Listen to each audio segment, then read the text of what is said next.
ọmọ tí ò tí dìsẹ́jì kó pákórí a ṣe máa wo bí ibẹ̀ ṣe rí lálẹ́ yìí ni. And my own brother, my lover. Your lover? Yes. Ẹ ṣì ní lover? Okay. Lovers me for. Okay. Each event I go to, I make sure I have nothing less than 10 lovers. Lórí ẹ̀yin nìkan náà. It's a problem. Okay. Ladies and gentlemen, Wòlíì Àgbà Ajéwọlé is in the building. Wòlíì Àgbà Ayọ̀ Ajéwọlé. Ó wà bí ẹ̀jẹ̀ pàdánù Wòlíì Àgbà. Ẹ jẹ́ kí Bàbọ́sẹ̀ máa bọ̀, Bàbọ́sẹ̀. Ladies and gentlemen, the next performer. Ẹja wà ní tàbí ẹ̀. We are delighted to bring on stage the one and only Rẹ̀mí Àlùkò. Àwọn tó gbé ní tọ̀gbà rẹ̀. Tó bá sì mọ̀ yàn nílé ayé.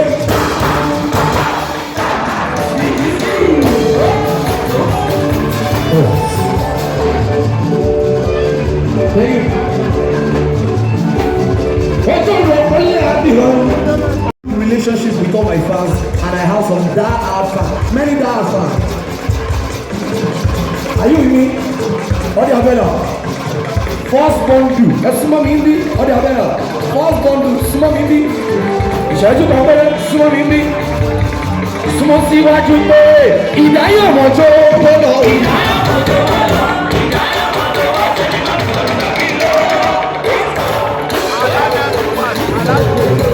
Ìdáyọ̀ mọ̀ pásítọ̀ ní o. Ìdáyọ̀ mọ̀ tó wọ́ lọ o. Ìdáyọ̀ mọ̀ pásítọ̀ ní o. Torí mo mọ̀ yàn, mo mọ̀ àwọn ológo.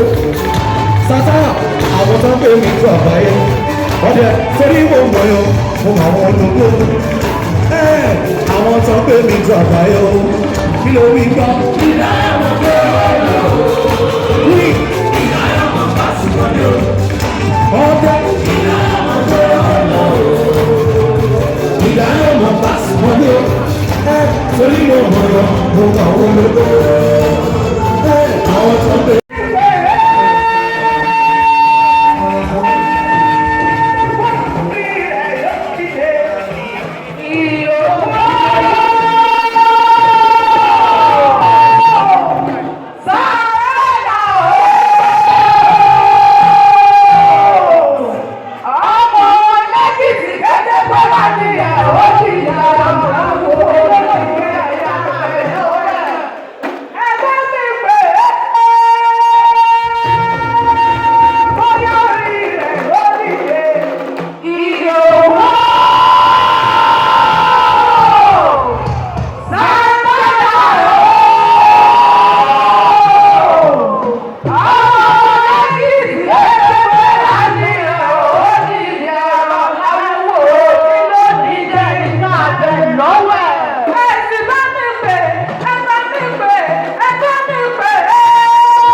káwọn ọ̀rẹ́ tó padà wá sórí stage máa lè ná owó.